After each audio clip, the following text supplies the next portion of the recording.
우리가 오늘 제 설교 제목이 뒤돌아설 수 있는 용기라는 제목으로 또 용기와 결단이라는 제목 가지고 말씀을 전하겠는데요. 예수 믿는 사람에게 있어서 예배는 너무나 중요합니다. 예배가 얼마나 중요한지 아십니까? 죽은 사람들이 그렇게 드려보고 싶었던 것이 예배인데, 그래서 예수 믿는 사람에게 있어서 예배는 생명이고 예배는 목숨과 같습니다. 예수 믿는 사람이 어떤 상황 가운데 있어도 어떤 저항이 있다 할지라도 예배는 지킵니다. 그 이유가 뭐냐 보면 예배를 통해서 예수님의 생명이 들어오기 때문에 그렇습니다. 그래서 우리가 끝까지 목숨 걸고 예배 드리며 나아갈 때, 우리가 드려지는 예배가 하나님 앞에 온전히 올려질 때 살아내게 하시는 삶의 열매도 열매가 맺는다는 것을 기억하시면서 살아가시기를 주님의 이름으로 축복합니다. 제가 지난 주간에 인터넷에서 봤던 내용인데 이제 개그맨에서 목사가 되신 분이 계시는데, 개그맨으로 성공을 하고 돈도 상당히 많이 벌게 되었습니다. 이제 자회사도 설립을 하고 방송도 많이 출연을 하게 되면서 많이 벌 때는 하루에 5천만 원씩, 놀라지도 않으시네요. 하루에 5천만 원씩 이래 벌게 되었는데, 인생의 속도가 나고 성공하면서 완전히 난리가 나는 삶을 살게 되었는데, 내 인생이 이렇게 잘 살아도 되는 거야, 이렇게 잘 돼도 되는 거야, 이런 삶을 살게 되었던 거예요. 근데 이분이 이제 성공이 커지면 커질수록 마음속에 공허함이 더 깊어져 갑니다. 주님 없는 성공이 더 공허하게 만든다는 것을 깨닫게 되며, 세상 성공이 자신의 내면을 채워주지 못한다는 것을 깨닫게 됩니다. 눈에 보이는 것이 차고 넘칠수록 내면은 더 허무해져가는 그런 현실을 바라보면서 신앙 안에서 해답을 찾아야 된다, 하나님 안에서 해답을 찾아야 된다는 것을 알게 되면서 하나님을 찾기 시작했습니다. 이게 바로 가장 탁월한 선택이라는 것을 알게 됩니다. 우리의 삶을 살아갈 때 내 삶은 참 잘 되어 가는데 내 내면은 공허해진다고 했을 때는 지금 하나님이 빠져나가고 있는 거거든요. 하나님이 지금 비워져가는 삶 속에서는 어떤 것을 통해서도 만족이 없는 삶을 살게 되는데, 이분도 바로 그런 삶을 살게 되었는데, 동료의 권유를 통해서 IT의 봉사활동을 다녀오게 되면서 인생의 의미와 목적을 다시 재발견하는 일들이 일어나게 되었습니다. 죽기 전에 알아야 할 세계 역사 1001이라는 책이 있는데, 여기에 IT 대지진이 소개되어 있거든요.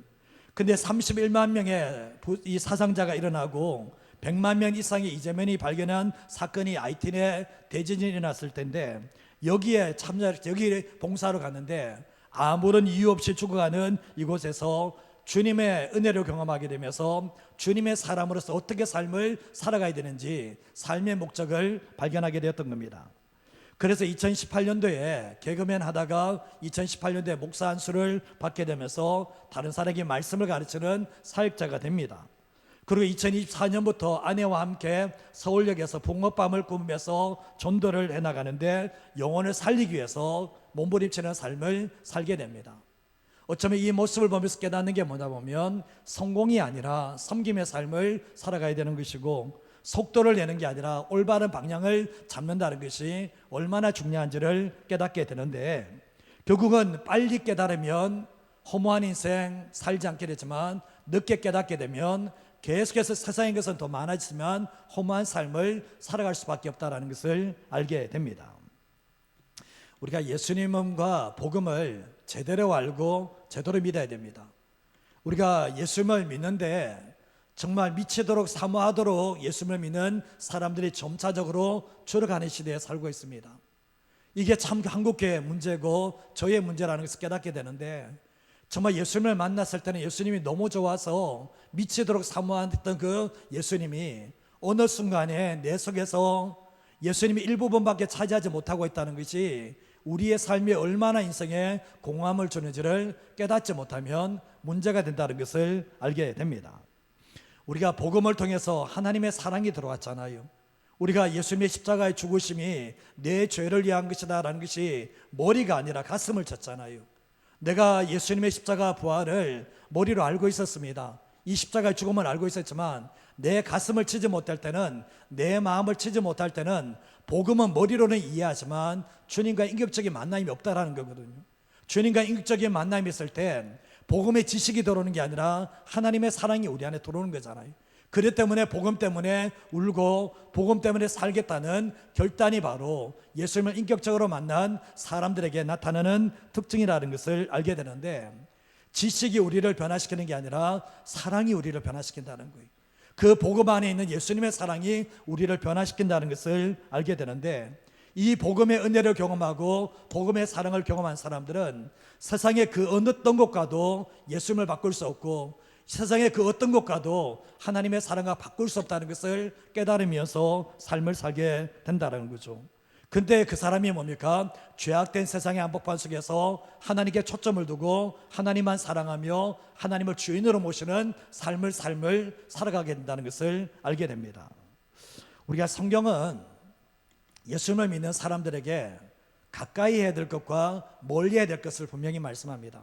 하나님을 믿는 사람들이 이것은 가까이 해야 돼, 그게 있는가 하면 하나님의 사람들이 이런 것들은 가까이 하면 안 돼 라고 얘기하는데, 대표적인 예를 들면 하나님의 사람들은 돈을 필요하지만 사랑해서는 안 돼요. 그리고 하나님의 사람들은 세상 속에 있기 때문에 세상을 벗어날 수는 없지만 세상을 사랑해서는 안 된다라고 말씀을 하고 있거든요. 돈을 사랑함이 일만하게 뿌리가 되는 것이고, 하나님 아버지의 사랑이 식어지는 순간부터 육신의 정욕과 안목의 정욕과 이성의 자랑, 세상을 사랑하는 마음을 가지게 되면 우리 안에 아버지의 사랑이 점점 비어간다는 것을 요한 1서 2장에서도 분명히 말씀을 하고 있거든요.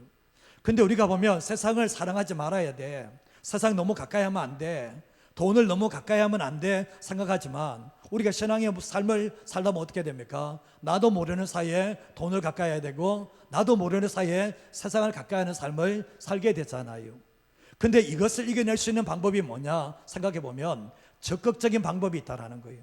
우리가 보면 주님을 은혜를 경험하고 난 뒤에 주님을 가까이 하면서 주님이 내 삶의 전부이심을 믿고 한 걸음 한 걸음 주님께 더 가까이 가는 삶을 살고, 그리고 하나님과의 친밀함을 누리고 하나님의 말씀을 통해서 주님의 뜻을 발견하고 공동체를 사랑하면서 하나님의 뜻대로 살겠다는 그 결단 속에서 날마다 은혜의 보좌 앞으로 나가는 순간부터, 이전에 내가 세상을 사랑하는 것과 돈을 사랑하는 것을 멀리하려고 했지만 되지 않았는데 참 놀랍게도 주님 가까이 하고 주님의 사랑 가운데 들어가니까 어느 순간 이것들을 멀리하게 하시는 하나님의 역사가 있게 된다는 거죠.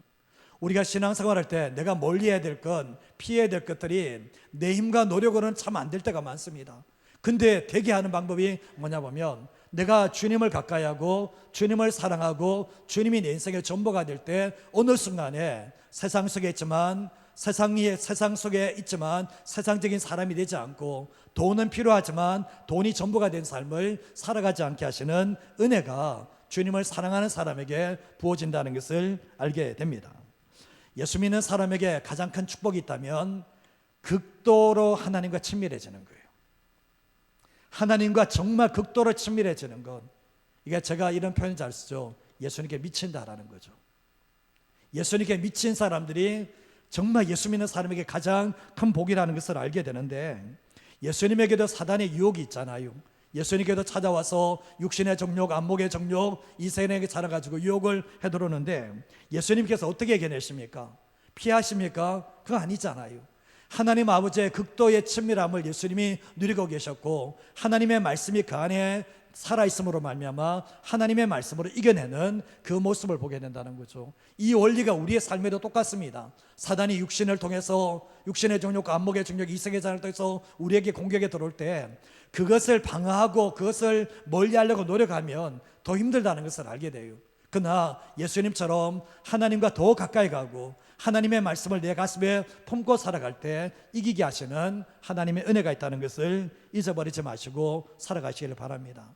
근데 돈과 세상을 가까이 하고 돈과 세상을 더 잡고 붙게 되면 주님과는 계속해서 거리가 멀어진다는 것을 생각해 보시며 살아가셔야 되는데, 그 이유가 뭐냐 보면 마음의 보좌에는 오직 한 분밖에 자리하지 않는다는 거예요. 하나님이 주인으로 자리 잡으면 다른 것을 멀리할 수 있겠지만 하나님이 아니라 다른 것이 내 마음의 보좌에 앉게 되면 그것 때문에 하나님을 멀어지게 만드는 역사가 있다는 것을 기억하시면서 살아가셔야 됩니다. 예수 믿는 사람들은 우리가 이 땅에 나그네 인생을 산다는 것을 기억하셔야 돼요. 최준 씨가 인생은 나그네 길 노래로 불렀지만 우리는 이 땅이 영원한 본향이 아닙니다. 잠시 있다가 잠시 떠나야 될 것이 우리의 인생인데, 이 나그네 의식이 희미해지는 순간부터 이 땅이 전부인 것처럼, 이 땅이 영원한 본향인 것처럼 살아갈 확률이 높다라는 거죠. 죽음은 찾아옵니다. 어르신들 가만히 있어도 죽음은 찾아오게 돼 있고요. 나이가 젊은 세대들도 시간이 지나면 언젠가는 죽음은 우리에게 찾아오고 있고, 이 세상을 창조하신 하나님께서 예수님의 재림을 통해서 이 땅을 끝내실 때도 있다라는 것을 성경을 통해서 알게 되는데, 그래서 우리가 죽은 자의 부활을 믿어야 하셔야 되고, 영원한 천국을 믿는 삶을 살아갈 때 이 땅 속에서 가장 값진 주님을 위해서 삶을 살아갈 수 있는 하나님의 사람이 될 수가 있습니다. 우리가 예수님을 따라가는데 고난이 없습니까? 예수님의 길을 따라가는데 고난이 없는 사람은 없는데, 그 모든 고난을 이기게 만드는 것도 뭐냐 보면 죽은 자의 부활이 있다는 거예요. 초대교회 보면 그렇게 어려움을 당했던 사람들도 그 모든 어려움을 이겨냈던 이유가 뭐냐 보면 죽음이 끝이 아니라 죽은 자의 부활이 있기 때문에 그 모든 것을 이겨냈다는 것을 알게 됩니다. 오늘 말씀에도 보면 여전히 예수님을 시험하면서 예수님을 올가미에 씌워버리려고 하는 사람들이 찾아오는데, 오늘 말씀에 바리새인들도 찾아오고 헤롯 왕 사람들도 찾아오고 사두개인들도 찾아오는 이 모습을 보게 되는데, 주님이 대답 안 할 수 있어요. 주님이 대답하지 않을 수도 있는데, 그들을 여전히 사랑하시기 때문에 대답해 주시는 모습을 보게 됩니다. 자, 오늘 말씀을 첫 번째로 하시는 게 뭔가 같이 한번 읽어보겠습니다. 모든 것의 주인이 하나님이시기에 우상 숭배는 하나님의 진노를 받게 됩니다. 오늘 말씀에 모든 것의 주인이 누구신가? 하나님이시라는 거예요. 내 생명의 주인도 하나님이시고, 근데 하나님께서는 우상 숭배하는 것에 대해서는 정말 하나님은 얄짤없이 하나님의 진노를 받게 된다는 것을 우리에게 말씀하고 있습니다. 신명기 5장 8절에서 9절 말씀을 보면 사람들이 왜 우상을 섬기는지에 대해서 말씀을 하고 있는데, 너는 누구를 위해서요? 자기를 위하여 새긴 우상을 만들지 말고 위로 하늘에 있는 것이나 아래로 땅에 있는 것이나 땅 위 물속에 있는 것에 어떤 형상도 만들지 마라. 그리고 9절 말씀에 그것들에게 절하지도 말고 그것들을 섬기지 마라. 나 내 여호와는 질투하는 하나님이라고 분명히 말씀을 합니다. 왜 우상 숭배를 하는가? 자기를 위해서 하는 거예요. 이스라엘 백성들이 가나안 땅에 계신 바알을 섬기고 아세라를 섬기는데 누구 때문에 섬기는 겁니까? 자기 때문에 그런 거예요. 이 바알 신이 정말 이 아세라 산이 풍요를 주고 편안함을 주고 복을 준다니까 하나님의 백성들이 거기를 섬기는 일들이 있겠는데, 누구 때문에? 바알 때문에 바알을 섬기는 게 아니고 아세라 때문에 아세라를 섬기는 게 아니라 오직 자기들을 위해서 우상을 섬겼다라는 것을 알게 됩니다.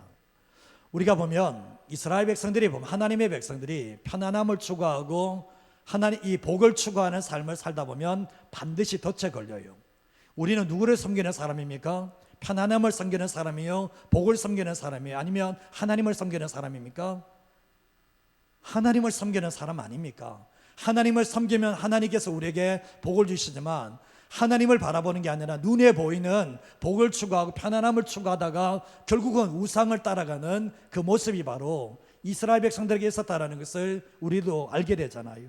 우리의 삶에도 마찬가지입니다. 눈에 보이는 편안함, 성공, 복 이런 것을 쫓아가다가 결국은 누구를 놓쳐버리냐 보면 우상 숭배하고 주님을 놓쳐버린다는 것을 말씀을 통해서 얘기하고 있잖아요. 하나님을 섬기지 않는 사람은 우상 숭배하는 것은 당연한 겁니다. 내 마음속에 하나님만 섬기는 것이 아니면 그 사람은 반드시 우상을 섬기고 있다는 것을 알게 되는데, 하나님이 주신 은혜와 복을 다 세워나가게 만드는 게 터진 웅덩이가 뭐냐? 우상 숭배라는 것을 말씀을 통해서 알게 됩니다. 오늘 마가복음 12장 13절 말씀에 보면 그들이 예수님의 이제 종교 지도자들이 예수님의 말씀을 책잡으려고 예수님을 시험 들게 만들고 올무에 씌워버리려고 누구를 보내라 보면 바리새인을 보내고 헤롯 땅 중에서 사람을 보내게 됩니다. 근데 이 바리새인과 헤롯 땅은 물과 기름과 같은 존재인데, 바리새인은 반 로마 세력이에요. 반 로마 세력이고 헤롯 땅은 친로마 세력인데, 이 사람은 함께 될 수 없는 사람인데 종교 지도자들이 함께 할 수 없는 이 두 사람을 보냈다라는 것을 알게 됩니다. 근데 결국 뭐냐 보면 예수님을 시험하고 예수님을 넘어뜨리려고 보냈다는 것을 알게 됩니다. 근데 14절 말씀에 뭐라고 하나 보면 예수님께 찾아와서 선생님이 우리가 압니다. 당신은 참되시고 아무도 거리끼는 일이 없으시고 당신은 사람을 여물어 보는 게 아니라 진리로서 하나님의 도를 가르치는 분이 당신입니다. 맞습니까? 안 맞습니까? 맞죠. 근데 이들의 마음의 속임수는, 그들의 모습은 이거 이야기하려고 온 게 아니잖아요. 뒤에 말씀을 하려고 온 거거든요. 칭찬하고 인정해 주고 난 뒤에 했던 말이 가이사에게 세금을 바치는 것이 옳습니까? 세금을 바치지 않는 것이 옳습니까? 이 질문을 하게 되었던 것입니다. 근데 당시에 세금이 어디에 써있나 보면 우리나라도 세금 내면 쓰여지는 곳이 있는 것처럼 이 유대인들이 로마에게 세금을 들이면 이교도 신전, 이방 신전을 만드는데 세금을 쓰게 되고, 또한 보면 로마의 상류층이 있죠. 왕과 비통의 상류층의 사치스러운 생활을 위해서 이 세금이 써져졌다는 것을 알게 되는데, 근데 여기에서 오늘 말씀에서 세금은 사람마다 내는 거예요. 사람마다. 이게 인구조사를 해서 사람마다 뭐 두당 얼마 이렇게 내는 것처럼 정말 이 남자는 12세부터 65세까지, 여자는 14세부터 65세까지 한 명당 1데나리씩 이 세금을 드리게 되었던 거죠. 이 세금을 로마에서 정해준 세금이었는데 이 세금을 내야 됩니까? 내지 말아야 됩니까? 이 질문을 하게 되었던 거죠. 근데 유대인들이 가장 민감해하는 게 세금이었습니다. 세금에 대해서 민감했는데 이 세금 때문에 유대인들이 로마의 대적에서 폭동을 일으켰던 적도 있었거든요. 근데 바리새인을 비롯한 사람들은, 대부분 유대인들은 세금을 내는 것을 좋아하지 않습니다. 왜냐하면 유대 사람이 로마 사람에게 세금을 낸다는 것은 민족적인 굴욕이기 때문에 세금 내는 것을 싫어했는데, 만약 예수님께서 가이사에게 세금을 내는 것이 옳다라고 맞다라고 얘기하면 바리새인들이 가만히 있을 것 같습니까? 너는 하나님과 민족에 대한 반역자로 여길 것이 분명하다는 거예요. 세금 내자고 그러면. 근데 여기 또 나오는 헤롯 당원이 나오잖아요. 헤롯 당원은 로마의 정치에 정말 이렇게 우호적이었기 때문에 세금 내는 것을 당연하게 여깁니다. 헤롯 당의 이름도 그렇죠. 헤롯 당이잖아요. 세금 내는 것을 마땅히 여기는데, 그래서 예수님께서 만약에 세금 내는 것이 옳지 않다, 맞지 않다라고 그러면 로마 제국에 대한 반역을 여겨버립니다. 그러면서 고소를 당하게 되고 군인들이 와서 끌고 갈 것이 분명하다는 거죠. 그러면 예수님께서 세금을 내야 된다라고 얘기해도 걸리게 되고, 세금을 내지 말라 그래도 걸리게 되고, 어떤 말을 해도 다 걸리게 될 수밖에 없는 것이, 종교 지도자들이 두 종류의 전혀 반대의 사람을 보냈다는 것이 뭐냐 보면 이 질문 속에는 빠져나갈 틈이 없다는 것을 알고 이걸 보냈던 것입니다. 근데 오늘 15절과 16절 말씀에 이제 재촉을 합니다. 우리가 바치리까 말리까 재촉을 하거든요. 근데 예수님께서 그 외식함, 그 속임수를 아시고 난 뒤에 예수님께서 하시는 말씀이, 너희들은 어찌하여 계속해서 나를 시험하느냐, 어찌하여 다시 나를 자꾸 올무에 걸리도록 하느냐 얘기하시면서 데나리온 하나를 너희들이 세금으로 내는 이 데나리온을 가져다가 내게 보이라고 주님이 말씀을 하셨던 겁니다. 그러고 난 뒤에 16절 말씀에 가져오니까 예수님이 하시는 말씀이, 이 동전의 형상과 이 동전 안에 글이 누구의 것이냐라고 이야기를 했을 때 그들이 했던 말이 가이사 황제의 것이다라고, 황제의 형상과 황제의 글이 있다라고 얘기를 하게 되었던 것입니다. 그때 17절 말씀에 같이 한번 읽어볼까요? 이에 예수께서 이르시되 가이사의 것은 가이사에게, 하나님의 것은 하나님께 바치라 하시니 그들이 예수께 대하여 매우 놀랍게 여기더라. 가이사의 것은 가이사에게, 그리고 한 개 접속사가 빠졌는데, 그러나 하나님의 것은 하나님께 바쳐라 이거거든요. 그러나 하나님의 것은 하나님께 바쳐라, 이렇게 말씀을 하셨던 겁니다. 근데 예수님은 참 단순하게 말씀하십니다. 근데 참 놀랍게, 여러분 가이사의 것은 가이사에게 드리고 하나님께서 하나님께 입덕하니까 그들이 예수님께 시험 걸려왔던 사람이 매우 놀랍게 여기면서 경탄을 하면서 다시 돌아가 버린 일들이 일어나게 되었거든요. 당시 보면 데나리온 동전이거든요. 동전에는 이 티베리우스 가이사의 황제의 형상이, 황제의 얼굴이 그려져 있습니다. 제가 동전 한번 띄워드리려다가 안 띄워드렸는데 동전 안에 황제의 얼굴이 그려져 있어요. 그리고 앞면에는 뭐가 적혀있나 보면 신적인 아우구스투스의 아들 티베리우스 가이사, 내가 신적인 신의 아들이라고 적혀 있어요. 그리고 동전의 뒷면에는 뭐라고 적혀있나 보면 최고의 대제사장이라고 적혀 있어요. 신의 아들 가이사, 그리고 뒤에는 최고의 대제사장이라고 적힌 것이 뭡니까? 왕이면서 자기가 대제사장이라고 얘기하는데, 내가 신의 아들이고 내가 대제사장이라고 했던 것이 이 동전 안에 담겨져 있었던 겁니다. 근데 되돌아보시면 누가 신의 아들입니까? 누가 유일한 하나님의 아들이십니까? 예수님이시죠. 누가 대제사장입니까? 예수님이 대제사장 아닙니까? 근데 이 동전 안에는 이 가이사, 티베리우스 가이사가 내가 신의 아들, 내가 신이고 내가 대제사장이야, 이렇게 얘기했던 거죠. 근데 결국은 뭡니까? 이 동전을 만들면서 자기를 신격화하고 자기를 우상 숭배하도록 만들었고, 그 세금을 내도록 만들면서 유대 백성들이 로마 황제를 신의 아들로 여기게 만들고 우상 숭배를 하게 만들었던 것이 이 가이사의 모습이었다는 것을 알게 됩니다. 근데 유대인들은 이 세금을 내리면서 한 명도 우상 숭배라고 말하지는 않았거든요.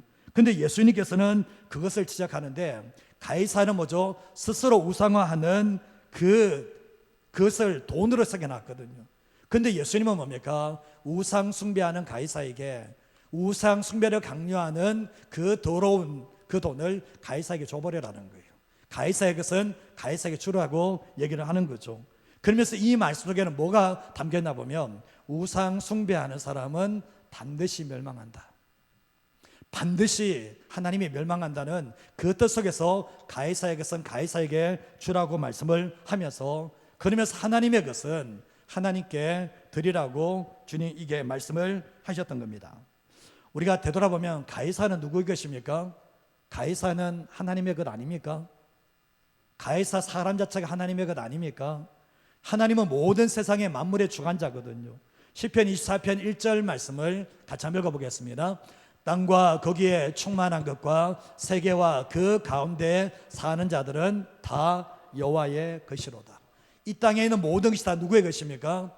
하나님의 것이죠. 가이사도 하나님께서 이 땅에 나게 하실 겸 난 거거든요. 근데 가이사는 뭡니까? 자기가 신의 아들인 것처럼 우상의 자리에 앉았고, 그리고 또한 많은 사람들을 우상 숭배하도록 만들었던 범죄자였다는 것을 알게 되는 거죠.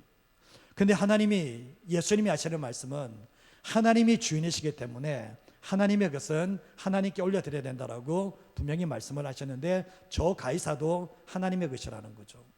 근데 우리가 죄라는 게 뭡니까? 죄라는 것이 하나님의 주인이 아니라 내가 하나님의 자리에 앉는 거잖아요. 가이사처럼 내가 하나님의 자리에 앉는 거잖아요. 근데 우리가 또한 더 나가서 하나님과 동등되게 섬기는 그것이 이 가이사에게는 권력이 될 수 있고 돈이 될 수 있잖아요. 정말 이 또 유대 백성들에게도 이 돈이라는 것이 그 당시 때 최고의 우상의 자리에 올라가 있었거든요. 오늘날도 마찬가지지 않습니까? 근데 우리가 신앙 생활하면서 내 생명도 내 것 아니고 예수님을 만나고 내가 내 인생의 주인이 아니라 하나님이 내 인생의 주인이라고 믿는다면, 우리의 삶의 주님이 가장 싫어하는 게 뭐냐 보면 우상 숭배라는 거예요. 내가 우상이 돼서도 안 되고, 돈이 우상이 돼서도 안 되고, 자식이 우상이 돼서도 안 되고, 어떤 것도 우상이 돼서는 안 된다는 것을 우리에게 말씀하고 있는 거거든요. 우리 십경의 말씀에 보면 1계명이 우상 숭배하지 말라는 거잖아요. 1계명이 나 외에는 다른 신 두지 말라는 거잖아요. 근데 모든 죄에는 다 1계명이 걸려 있습니다. 1계명이 다 어기기 때문에 밑에 죄도 다 짓게 되는 거거든요. 그래서 우리는 삶을 살아갈 때 하나님의 하나님 되심을 인정하고 하나님의 주인 되심을 인정하는 삶을 살아가야 되고, 우리의 삶을 살아갈 때 우상 숭배하는 그러한 삶의 모습이 아니라 살아도 죽어도 주를 섬기는 삶을 살아가는 저와 여러분의 삶이 되시기를 주님의 이름으로 축복합니다. 그래서 우리가 주님을 따라가는데 내 자신이라는 우상이 붙잡고 돈이라는 우상이 나를 붙잡고 이럴 때마다 이것이 나를 발목 잡는다는 것을 항상 잊어버리지 마시고, 하나님 앞에서 오직 주님만 섬기며 살아갈 수 있는 하나님의 백성 되시기를 주님의 이름으로 축복드립니다. 하나님의 백성들이 우상을 섬기면 행복할 것 같습니까? 하나님의 백성들이 하나님과 동등되게 섬기는 것이 있으면, 제가 처음 얘기했지만 그 개그맨 목사는 아내가 텅 비어버려요. 그래야 되거든요. 내 삶을 살아갈 때 내 안에 뭐가 텅 비어있다, 허무하다, 뭐 이런 것들이 있습니까? 꼭 기억하셔야 될 것이 내 안에 지금 뭔가 모르게 우상이 들어온다는 거예요. 그걸 눈치 채지 못하면 계속 더 빠져들어가는 것이 있거든요. 가면 갈수록 더 공허해지는 일들이 일어난다는 것을 기억하시면서 모든 것에 내 생명의 주인도 하나님이시라는 것을 잊어버리지 않고 오직 하나님만 경배하는 삶을 살아가는 저와 여러분 되시기를 주님의 이름으로 축복합니다. 둠절할 수 있는 게 뭔가 읽어보겠습니다. 하나님의 말씀과 능력을 믿는 자는 죽은 자의 부활을 믿습니다. 우리가 과거의 믿음의 선배들은 주님 언제 오실까? 이 부활 신앙을 가지고 살았습니다. 종말 신앙을 가지고 살았거든요. 지금은 세상이 너무나 편하다 보니까 종말 신앙도 사라지고 부활 신앙도 점차적으로 희미해지는 이런 모습을 보게 되거든요. 하나님의 말씀을 믿는 게 하나님의 사람이고 하나님의 말씀을 믿는 사람은 하나님의 능력을 믿게 됩니다. 우리가 예수님을 죽음에서 다시 살리신 하나님께서 우리도 다시 살릴 것을 믿는다. 이게 기독교거든요. 초대교회에서도 십자가만 강조한 게 아니라 부활을 강조했습니다. 십자가와 부활은 동전의 양면같이 예수님이 십자가에 죽으시고 부활한 것처럼 우리 또한 죽고 난 뒤에 끝나는 게 아니라 다시 부활한다는 것이 이 성경이 가르치는 내용이거든요. 근데 오늘 말씀에 마가복음 12장 18절 말씀에 또 한 사람이 또 사람의 부류의 사람이 하는데 부활이 없다는 사두개인들, 부활이 없다는 사두개인들이 예수님께 찾아와서 질문을 합니다. 이 사람은 사회 지도층에 있는 사람들인데 부활을 안 믿어요. 근데 19절 말씀에 찾아와서 선생님, 모세가 우리에게 써주기를 어떤 사람의 형이 자식이 없이 아내를 두고 죽으면 그 동생이 아내를 취하여서 형을 위하여 상속자를 세울지니라 하였나이다 하면서 신명기 말씀을 언급을 합니다. 근데 이 사두개인들은 모세 오경만 인정을 해요. 모세 오경만 인정을 하게 되는데, 그래서 모세에 대해서 얘기하잖아요. 모세가 우리에게 이렇게 말했는데 형이 자식이 없어 아내를 더 죽으면 그 동생이 아내를 취해서 상속자를 남기는 것이 맞습니다, 이렇게 하는데, 당시 여성을 굉장히 비하했던 시대였거든요. 여성은 자기 자산을 가질 수가 없는 시대였고 여성을 물건처럼 취급했던 시대가 그 시대였고, 남편이 죽고 아들이 없는 부인에게는 큰 어려움을 겪게 되는데, 남편이 아무리 많은 재산을 가지고 있다 할지라도 남편이 자식 없이 죽어버리면 아내에게 돌려지는 것은 아무것도 없었던 겁니다. 그래서 그 재산을 이어받을 수 있는 방법이 뭐냐 보면 남편의 형제와 결혼해서 자식을 낳을 때 그 재산을 아들이 상속받을 수가 있다는 거죠. 이거는 근친 결혼이지만 미망인을 위한 보호제도였다는 것을 알게 되죠. 근데 20절 말씀부터 보면 7형제가 있는데 맞이가 아내 취해서 상속아비 죽어버리고, 둘째도 여자 취했다가 상속자가 없어져 죽어버리고, 계속 여자는 한 명이에요. 그리고 셋째도 그렇게 죽어버리고, 7이 다 상속자가 없이 아들 한 못 놓고 최후의 여자도 다 죽어버렸습니다. 근데 7사람이 다 그를 아내로 취하였는데 부활 때에, 그들이 살아날 때에 그 중에 누구의 아내가 되겠습니까? 예수님께 이 질문을 했던 거예요. 정말 부활을 인정한다고 그랬는데, 그러면 부활하고 난 뒤에 이 아내는 이 여자는 누구의 아내가 되겠냐 질문을 했을 때에 결국 뭡니까? 이 사람은 부활이 없음을 입증하기 위해서 이 얘기를 하게 되었던 거죠. 근데 곤란한 질문을 했을 때 예수님께서 대답 못할 거라 생각했지만 예수님은 선명하게 대답을 해버리시는데, 24절 말씀 같이 한번 읽어볼까요? 예수께서 이르시되 너희가 성경도 하나님의 능력도 알지 못함으로 오해함이 아니냐. 니들이 성경을 아냐는 거예요. 니들이 하나님의 능력을 모르니까 니를 오해하는 거 아니냐 얘기를 하고 있거든요. 우리가 그런 분들이 계세요. 하나님의 말씀은 아는데 하나님의 능력을 모르는 분이 계시거든요. 이런 사람들은 뭐냐 보면 하나님의 능력을 경험하지 못하고 체험에 대해서는 잘 경험하지 못하기 때문에, 살아있는 체험이었기 때문에 지식적인 신앙인이 되기 쉽다라는 거예요, 이 사람은. 근데 또 반면에 뭐냐 보면 하나님의 말씀은 모르는데 체험만을 추구하는 사람들이 있어요. 이단의 신비주의처럼 이렇게 살아가는 사람들이 있습니다. 그래서 이분들에게는 뭐냐 보면 하나님의 말씀이 중심이 아니라 자신의 체험한 것만 신앙이 될 수 있는 소지가 있다라는 거죠. 그래서 이런 사람들은 말씀을 가진 사람에게, 체험이 없는 사람에게 늘 하는 말이 뭐냐 보면 체험이 없는 신앙은 거짓이야라고 이렇게 강요할 수 있는 분들도 될 수 있다라는 거죠. 근데 뭐냐 보면 어느 쪽으로 치우쳐도 안 된다는 거예요. 이게 같이 가야 되는 게 뭐냐면 하나님의 말씀을 아는 사람들은 하나님의 능력을 경험해야 되고 하나님의 능력을 경험하는 사람들은 하나님의 말씀을 알아야 된다. 이게 균형을 맞춰야 된다는 것을 분명히 얘기를 하고 있는 거죠. 근데 이들은 뭡니까? 하나님의 말씀도 몰라요.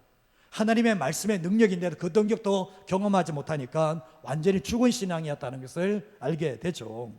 그래서 결국 뭡니까? 이들이 하나님의 말씀을 믿는다면 정말 부활과 능력을 믿을 수 있는데 하나님의 말씀을 믿지 않으니까 이런 일들이 일어나게 되었던 거죠.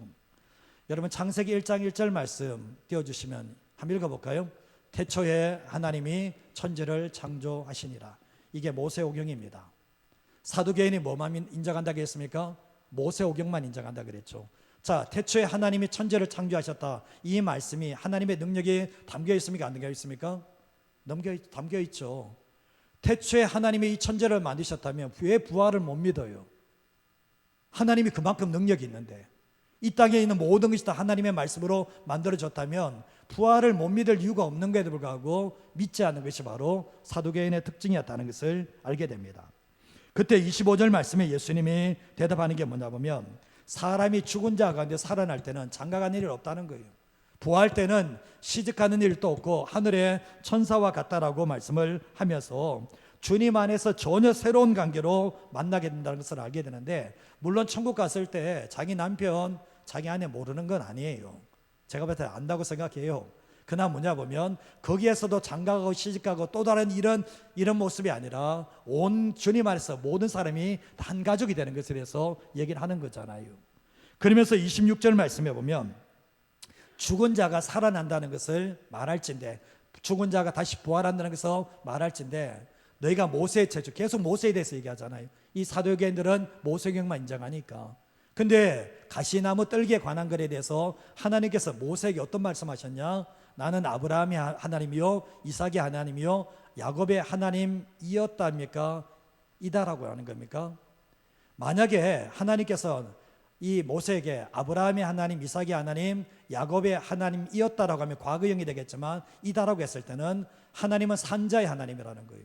결국은 우리가 되돌아보시면 신앙 생활할 때 이 출애굽기 3장 5절과 6절 말씀에도 나오는데, 하나님께서 보면 이제 내가 선 곳에 가까이 오지 마라, 이제 거룩한 땅이다, 신발 벗어라 이야기하면서 뒤에 말씀, 나는 내 조상의 하나님인데 아브라함의 하나님, 이삭의 하나님, 야곱의 하나님이었다라고 아니라 이다라고 말씀을 하고 있거든요.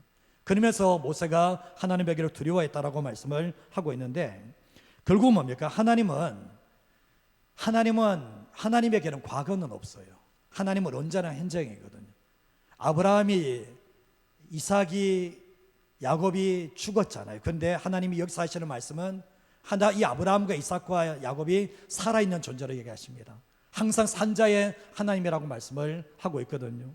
예수님이 말씀하셨죠. 나를 믿는 자는 죽어도 살겠고 라고 말씀하셨을 때, 우리가 생각했을 때 그리스도 안에서 먼저 죽은 사람이, 우리가 봤을 때는 과거에 죽은 사람이지만 하나님 앞에서는 뭡니까? 그 사람은 영원히 살아있다는 거예요. 맞지 않습니까? 우리가 하나님 앞에서는 죽은 자도 살아있는 영혼이에요. 성경에서 그렇게 얘기하는 거예요. 그래서 우리는 생각할 때, 시제를 정할 때 과거, 현재, 미래 정하지만 하나님에게는 과거가 없어요. 다 현재예요. 현재. 다 모든 것이 현재적으로 되어 있거든요. 그래서 아브라함이 하나님이다, 이삭이 하나님이다, 야곱의 하나님이라고 말씀을 하고 있습니다. 영생이라는 것이 죽고 난 이후부터 시작하는 겁니까? 영생이 죽고 난 이후부터 시작하는 겁니까? 아니죠. 예수님 안에 들어가는 순간부터 영생이 시작이 되는 거잖아요. 그렇지 않습니까? 그러면서 결국 뭡니까? 우리가 죽고 난 이후에만 영생이 아니라 이 땅에 살아있을 때도, 예수님을 만났을 때도 찬송에도 있잖아요. 영생을 누리며 주와 함께 살리라. 영생을 누리면서 살아간다라고 말씀하고 있잖아요. 그래서 우리는 신앙 생활할 때 꼭 기억하셔야 될 게 뭐냐 보면, 우리가 치열한 세상 속에 살고 있는데 나의 죽음도 언젠가 찾아오게 돼 있고 예수님의 재림도 언젠가는 찾아오는데, 혹여나 여러분의 가족 가운데 예수 믿고 먼저 가신 분이 계십니까? 그분은 하나님 앞에 죽은 분이 아니에요. 하나님 앞에 영원한 현재가 돼서 지금 또 살아계신 분이라는 것을 기억하셔야 돼요. 그러나 우리가 예수 믿는 사람이 죽은 자의 부활을 믿지 않는다면, 죽은 자의 부활을 생각하지 않는다면 그 사람에게는 이 세상이 전부예요. 이 세상이 전부가 돼요. 이 사두개인들이 권력층이거든요. 이 땅이 전부라고 생각하는 사람들이거든요. 부활을 안 믿고 싶은 사람들이거든요. 그러다 보니까 뭡니까? 이분들은 부활이 없다고 생각하면서 결국은 뭡니까? 예수님께 질문에 들으는 이런 모습을 보게 됩니다. 우리가 부활 신앙이 없다면 어떨까요? 만약에 죽은 자의 부활이 없다고 생각한다면 어떻게 살 것 같아요? 마음껏 이 땅에 살겠죠. 마음껏 죄짓고 살겠죠. 근데 결국 뭡니까? 초대교회도 보면 그렇게 핍박을 당하고 고난을 당하지만 그 고난 앞에서도 주님 부인하지 않고 죽을 수 있었던 이유가 뭡니까? 죽음 후에 부활, 죽은 자의 부활이 있다는 거잖아요. 우리가 삶을 살아갈 때 이 죽은 자의 부활을 믿지 않는다면 고린도서 15장 말씀처럼 예수 믿는 사람이 세상에서 가장 불쌍한 사람이 된다라고 했거든요. 가장 불쌍한 사람이 된다는 거예요. 오늘 이 사두개인이 예수님을 믿지 않아요. 하나님을 믿지 않아요. 안다고 하면서 믿지 않는 사람이거든요. 근데 치명적으로 뭐냐 보면 정말 하나님께서 부활에 대해서 그렇게 말씀하셔도 믿지 않는 사람들이 바로 이 사람이었다는 것을 알게 됩니다. 오늘날 한국교회의 문제가 뭔지 아십니까? 많은 요소가 있겠지만 부활을 입으로 말하지만 삶으로는 안 믿어요. 입으로는 말하지만 삶으로는 안 믿어요. 왜냐하면 지금이 너무 편하거든요. 너무 좋거든요. 결국은 뭐냐 보면 우리의 삶을 살아갈 때 사도 바울이 나는 날마다 죽는다라고 했을 때 날마다 부활을 경험하기 위해서 그런 고백을 하는 모습을 보게 됩니다. 사단의 역사가 뭡니까? 사단의 역사가 죽은 자의 부활을 못 믿도록 만들어버려요. 그래서 예수 믿는 사람들은 죽은 자의 부활이 언제 올지 모르지만 그건 그 죽음을 준비하며 부활을 준비하면서 살아갈 수 있는 하나님의 사람 되시기를 주님의 이름으로 축복합니다. 자, 마지막 한 가지만 더 보겠습니다. 한번 읽어보겠습니다. 깨닫는 것이 있을 때는 과감하고 단호하게 돌아서는 용기와 결단이 필요합니다. 강원랜드에 가보신 적 있습니까? 자, 저 얼굴 한번 보시고요. 자, 강원랜드에 한번 가보신 분 손들어 가면 안 되겠고요. 거기 가신 분들이 인생 어떻게 되는지 아십니까? 과거에 IMF 때 사업 정말 잘하셨던 분이 그 사장님, 회장님이 몸이 안 좋아서 그만두게 되죠. 근데 그 돈을 가지고 그냥 강원랜드 한번 갔다가 360억을 돈을 3년에 다 날렸습니다. 그 인터넷에 나와요. 근데 360억의 돈을 다 날렸는데 자기 딸이 죽었습니다. 딸이 죽었는데도 안 나와요. 그 정도입니다. 진짜 폐인처럼 만들어버리거든. 근데 돈을 조금 잃었을 때 나가면 되는데 사람이 못 나간다는 거예요. 이거 아니다 싶을 때는 과감하게 단호하게 딱 나가버려야 되는데 안 나가기 때문에 결국은 거기에서 인생을 마감하는 사람들도 적지 않다는 얘기를 듣게 되었거든요. 이게 사단의 역사예요, 사실은. 나갈 수 있을 때 나가야 되는데 나갈 수 있을 때 안 나가면 그게 잡힌다는 것을 이 예를 통해서 도박이 얼마나 무서운지에 대해서 얘기를 하는 거거든요. 어느 목사님이 설교에서 이 얘기를 했습니다. 제가 이제 카톡에 찍어놨는데 어떤 게 나오면 어차피 10년 이상 교회 다닌 사람에겐 설교가 필요 없다. 어차피 10년 이상 교회 다닌 사람에게 설교가 필요 없다. 안 변하니까. 이 얘기를 설교 중에 한 거예요. 웃자고 한 얘기예요. 근데 이 얘기 들으면서 저 자신을 보게 되더라고요. 아, 교회 10년 다닌 사람에게는 설교할 필요 없다는 거예요. 왜냐하면 안 변하니까. 과거에는 이런 얘기가 안 나왔거든요. 과거는 회개하며 삶을 변화시키는 사람이 많았는데 어느 순간에 지금 이런 시대가 들어가고 있는 거예요. 설교는 참 많이 듣는데 안 변해요. 안 변해. 왜 그랬습니까? 아무런 결단을 안 하는 거예요. 이게 좋은데 뭐 듣고 난 뒤에 그래 맞아 돌아가서는 예전 그대로 똑같이 가버립니다. 신앙은 결단하고 순종할 때 바뀌는 것이지 신앙은 머리에 안다고 해서 바뀌지 않는다라는 거예요. 그렇기 때문에 우리가 조심해야 될 게 뭐냐 보면 깨닫는 게 있으면 그 순간에 돌아서는 게 제일 중요하다는 거죠. 우리가 자꾸 뒤로 미루는 습관이 있거든요. 하나님의 말씀을 듣고 깨닫는 게 있으면 지금 돌이켜야 되고 지금 해야 되는데 자기 고집과 자기 주장이 센 사람들은 깨닫고서도 끝까지 돌아서지 않습니다. 근데 결국은 본인만 손해라는 것을 알게 되잖아요. 우리가 하나님께서는 충분한 기회를 주거든요. 충분한 기회를 주시는데 깨닫지 못하면, 용기와 결단을 하지 않으면 그 사람에게는 아무런 역사가 일어나지 않습니다. 예수님은 모든 사람에게 기회를 주거든요. 예수 만날 기회도 주시고 하나님께 쓰임 받을 수 있는 기회도 주시는데, 오늘 말씀에도 이 사람들에게 지금 기회를 주시는 거 아니에요. 깨닫게 만드시고 뭡니까? 뒤돌아서라는 거 아닙니까? 근데 뒤돌아서지 않는 모습을 보게 되는데, 성경 말씀에 보면 이 부자 청년 아시죠? 부자 청년 아시고 삭개오 아시죠? 삭개오는 내면에 모든 것 다 가졌지만 내면이 텅 비어가는 것을 알게 되면서 수고하고 무거운 짐진 자들 다 내게로 와라 했을 때 용기를 가지고 결단하고 예수님께 나갑니다. 근데 부자 청년은 어떻습니까? 주님이 나를 따르라 그래도 뭡니까? 분명히 깨닫는 게 있었을 겁니다. 근데 뭡니까? 과감하게 단호하게 끊어버리지 않고 결국은 멈칫하다가 돌아가는 일들이 있게 되었죠.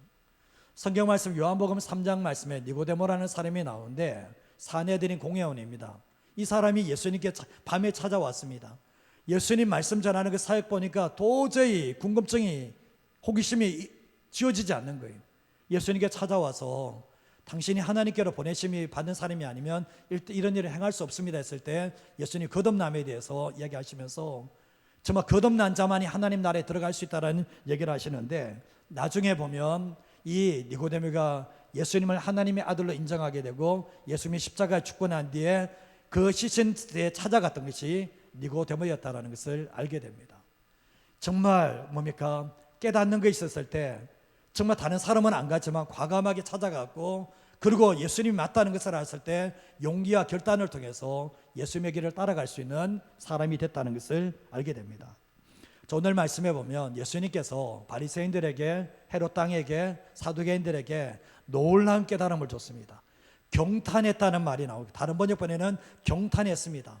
가이사에게서는 가이사에게, 그러나 하나님에게서는 하나님께 드리니까 경탄을 하면서 돌아갔어요. 그리고 이 사두개인에게 이거 정말 엄청 터무니없는 얘기하는 사람에게도 상세하게 다 모세 오경에서 다 얘기를 해주잖아요. 그러면서 주님이 원하셨던 게 뭡니까? 내가 너에게 깨닫게 해줬으니까 단호하게 결단력 있게 돌아서라는 거예요. 근데 어떻게 하고 있습니까? 이들은 자기의 기득권이 있으니까 돌아서지 않는 모습을 보게 되는 거예요. 가진 것이 많은 사람들이 위험해요. 가진 것이 많은 사람은 그것을 못 놔요. 못 놓습니다. 그래서 항상 내 안에서 주님의 주님 되심을 인정하고 주님에는 모든 것을 놓을 수 있다는 그런 자세가 아니면 결국은 그분에게는 결단할 수 있는 능력이 오지 않는다는 것을 알게 되거든요. 우리는 어떻습니까? 저와 여러분은 어떻습니까? 이거 주님 아니다, 이 모습 주님이 기뻐하시는 모습이 아니라면 그걸 단호하게 과감하게 끊어버릴 수 있습니까? 주님이 아니라면. 그러나 혹시나 용기와 결단이 필요한 시점에 머뭇거리면서 계속해서 기회를 잃어버리는 삶을 살고 있지 않은가 되돌아보셔야 되는데, 아닌 길을 계속 가면서 내 마음속에 계속 고민이 일어나면서도 불구하고 노라고 말하고 돌아설 수 있는 용기가 없다면 그분은 결국은 계속 이전의 삶을 반복할 수밖에 없다라는 거예요. 여러분, 제가 온 지가 10년 됐습니다.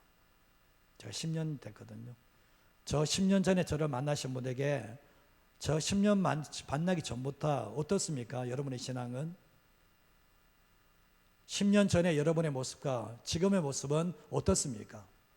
만약에 오늘 제가 오전에 되겠지만 1부 때 오신 분들이 많이 변화되신 분들이 많이 모였어요. 그 2부 때는 어떻습니까? 되돌아보시면 여러분의 신앙이 더 10년 전보다 더 좋아졌습니까? 좀 뭐 기어서라도 더 좋아졌다면 주님이 원하시는 모르겠지만 10년 전과 뭔가 똑같은 모습이라면 예배 자리에 와서 뭔가 깨닫는 은혜는 있었을 겁니다. 그러나 과감하게 정말 용기 있게 결단하는 삶의 모습이 아니면 삶은 더 이상 달라지지 않는다는 것을 알게 되는 거예요. 제가 좀 전에 얘기했죠. 어차피 10년 동안 설교 들은 사람들에게 그 사람이 할 필요 없다는 얘기가 왜 그러냐 보면 그게 설교가 필요 없다는 얘기가 아니에요. 설교를 들었지만 결단하지 않으면 그 사람에게는 아무런 의미가 없다는 것을 말씀하고 있거든요. 에베소서 5장 16절 말씀에도 보면 세월을 아끼라 때가 악하다라고 말씀하고 있거든요. 때가 마지막 때가 왔죠. 세월을 아낀다는 것은 이게 하나님이 주신 기회를 붙잡아라는 뜻을 가지고 있거든요. 일본어 성경에서도 하나님이 주신 기회를 붙잡아라 그러고, 한글 성경에도 밑에 보면 조그맣게 1번에 가서 이렇게 기회를 붙잡아라 이렇게 나와 있거든요. 우리의 삶을 살아갈 때 보면 모든 사람에게 다 기회가 주어지는데, 더 나은 신앙 생활을 하기 위해서는 말씀을 통해서 깨닫는 게 있어야 됩니다. 깨닫는 게 없는 사람들은 달라지지 않아요. 근데 무지가 잘못된 건 아니에요. 모르는 것은 잘못된 것은 아니지만 배우려고 하지 않는 것은 죄입니다. 그거는 그 문제가 되는 거예요. 그거. 나는 다 알고 있어. 저도 지금 배우고 있습니다. 배울 수밖에 없어요. 다 몰라요, 저는. 그래서 우리가 배움을 통해서 깨닫게 될 때 용기 있게 결단하는 사람들이 하나님 나라에 쓰임받을 수 있는 사람이 될 수가 있는 거예요. 마지막 이야 들고 마치겠는데요. 신천지 아시죠? 신천지 수강생들이 제가 오늘 새벽에 봤습니다. 말씀의 간절함이 피곤함을 이깁니다. 저 뭐라고 했습니까? 말씀의 간절함이 피곤함을 이깁니다. 이단의 가짜들도 이제 진짜 나는 이렇게 물어보고 싶은데 말씀의 간절함이 피곤함을 이긴다 이렇게 해놨더라고요. 그러면 우리는 뭔가 이단의 사람들은 말씀의 간절함이 피곤함을 이긴다 그러는데 우리는 맨날 피곤하다 말만 하고 그 피곤함 이기게 만드는 말씀으로 그 간절함이 그 피곤함 이길 수 있는 사람이 되는가? 뭐 하자 그러면 피곤합니다. 뭐 하자 그러면 힘듭니다. 정말 이단의 사람은 이 몸의 피곤함이 있지만 말씀의 간절함이 이거 이겨냅니다. 이 얘기하는데 참 우리가 얼마나 나약한 모습인지를 전 다시 한번 생각해보는 시간들을 가지게 되었거든요. 우리가 신앙생활할 때 보면 나는 말씀에 대한 간절함이 있는가? 내가 정말 아침에 말씀 먹고 큐티하고 말씀에 대한 간절함이 있는가? 그 말씀을 붙잡고 오늘 하루에 이 한 말씀이라도 순종하고자 하는 그런 의지를 가지고 있는 건가? 그러면 그 시간들이 모여서 우리의 신앙이 될 겁니다. 주님이 원하시는 거거든요. 오늘 이 말씀을 기억하시면서 오늘 사건이 나왔죠. 오늘 이 말씀을 통해서 우리가 좀 기억해야 될 게 뭐냐 보면 모든 것의 주인은 하나님이세요. 그리고 하나님이 제일 싫어하는 것은 우상숭배입니다. 제일 싫어해요. 그리고 두 번째 말씀드린 것이 하나님의 말씀을 믿는 자는, 능력을 믿는 자는 죽은 자의 부활을 믿습니다. 말씀을 믿지 못하고 능력을 못 믿으니까 부활을 안 믿는 거예요. 부활은 삶입니다. 부활은 이론이 아니에요. 오늘의 삶을 부활의 신앙으로 살아가는 능력이거든요. 그리고 제가 마지막 드렸던 게 뭡니까? 깨닫는 것이 있을 때는 과감하고 단호하게 돌아서야 됩니다. 그 용기가 필요하고 결단이 필요한 거예요. 그 사람을 통해서 하나님의 나라가 세워지고 그 사람을 통해서 하나님의 일하심이 이루어진다는 것을 기억하셨으면 합니다. 아무런 용기와 결단이 없는 사람들, 제가 이 자리에도 있지만 10년 전이나 지금이나 똑같은 분도 계실 겁니다. 그냥 주일날 예배만 참석합니다. 나머지 아무것도 없어. 다른 게 아무것도 없어. 그건 회개하셔야 됩니다. 그 신앙생활 잘하는 거 아닙니다. 그거. 그래서 오늘 이 말씀을 기억하시며 저도 여러분도 그렇지만 뼈를 깎는 그게 있어야 돼요. 그게 없으면요 이 마지막 시대 신앙 지켜내기 힘들어요. 그래서 우리가 신앙생활 할 때도 정말 이 마지막 시대에 주님이 인정하시는 신앙인으로 서나가는 저와 여러분 되시기를 주님의 이름으로 축복합니다. 이 시간 같이